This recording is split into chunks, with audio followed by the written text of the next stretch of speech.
It all started with the muffin top, that telltale spillage of flesh over the top of a tight waistband. Then came the bingo wing, the supposedly shaming droop of flesh beneath middle-aged arms, or maybe it was the cankle, chubby ankle, or the saggy knee. I forget now. It's hard for women to keep track of which specific body part is currently being shamed to death, when it seems to be open season on all of them. But even by the demented standards of female self-flagellation, the emergence of arm vagina, aka the slight fold of flesh created where the average arm meets the average body, is a low point. If you're reading this in a public place and unable immediately to check whether you have arm vagina, then let me help, you almost certainly do. Everyone does. It's basically a normal human armpit, which tends to involve some spare capacity in the flesh department, what with it being difficult to raise your arm otherwise. But in Hollywood, having a freakishly fat-free underarm as taut and smooth as a plastic Barbie doll's, is apparently the new goal. In a long list of mad things female actors are conditioned to worry about exposing on the red carpet, arm vagina is the one that comes up all the time, as the celebrity stylist Rebecca Corbin-Murray told The Times this week.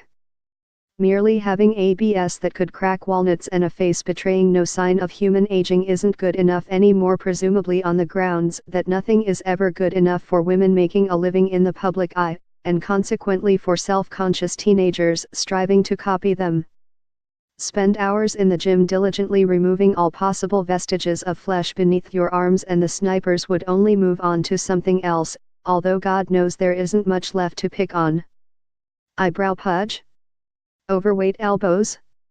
Do the back of my knees look big in this? In fairness to Corbin-Murray, she wasn't arguing that ordinary women should panic about the beauteousness or otherwise of their armpits, or that doing so was in any sense rational. She was merely pointing out, as a person who gets paid to protect women from public shaming on the red carpet, how freakishly difficult that has become. But she was doing so as part of one of those fluffy what not to wear this Christmas spreads aimed at perfectly normal, intelligent women who read stuff like this at the end of a long day because fashion's meant to be fun, a cheery distraction from worrying about Donald Trump accidentally starting a nuclear war. And the trouble is, this isn't fun. It's cruel, and it goes way beyond projecting an ideal of female beauty in the way the movie industry always will. Men in real life don't go around sexually rejecting women solely on the grounds that their armpits could have been a bit more toned.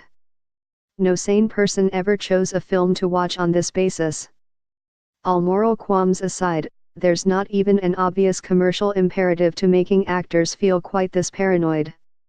So why do the fashion, film, and media industries still contrive to make women feel there's something gross and hateful about their very flesh, the space they occupy in the world? The way Hollywood exercises power over women has been a hot topic since the first allegations against Harvey Weinstein emerged, and yet we have in some ways been slow to join the dots between individuals' behavior and the culture in which this power came to seem almost normal.